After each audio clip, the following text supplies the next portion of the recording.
welcome back. My name is Wendy. I'm a registered dietitian, exercise physiologist, and amateur boxer.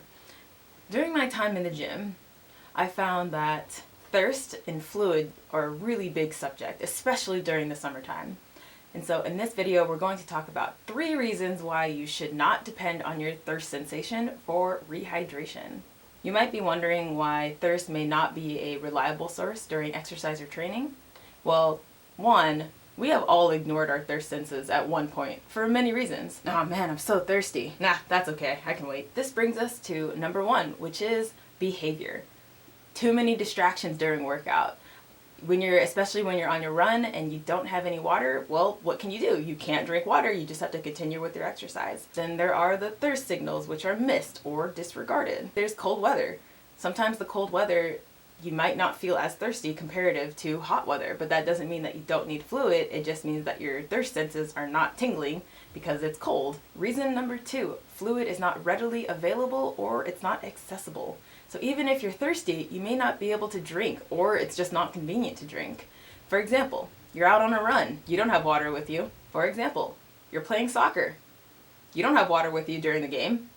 At least not while you're playing. Hey, pass me the ball, but I'm going to drink some water. Like, that's not realistic. You don't carry water when you're playing soccer. When you're sparring, the rounds go 1 minute, 2 minutes, 3 minutes. You definitely can't take a water break in that time, but you only get those certain times before and afterwards to rehydrate. Swimming, long endurance swimming from one boat to the next, you definitely, yes, you do have water in the ocean, but actual fluid rehydration water is not available, so you have to wait until you get to the station. And then lastly, number 3, physiology on thirst mechanism, which is just a fancy way of saying your body's reaction to thirst.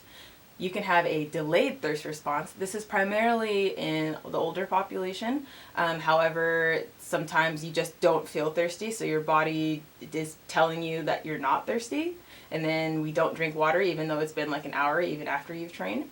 There's also the adaptation to chronic dehydration.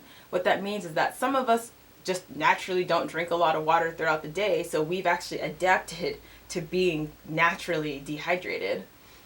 There's also age-related changes. So as you get older, as I mentioned before, your sensation for thirst decreases. Now that's just a physiological, like as our body changes, that's what naturally happens. And so even if you drink fluids following exercise, you likely need more than what you think you can chug afterwards. I say that with a very kind heart. Check out the Ringside Dietitian video course link below, where I talk about exactly how to calculate how much fluid you need to stay hydrated and some tips and tricks to help keep you hydrated. If you found this video helpful, please make sure you hit like, share, and subscribe, and I'll be bringing you more tips on nutrition.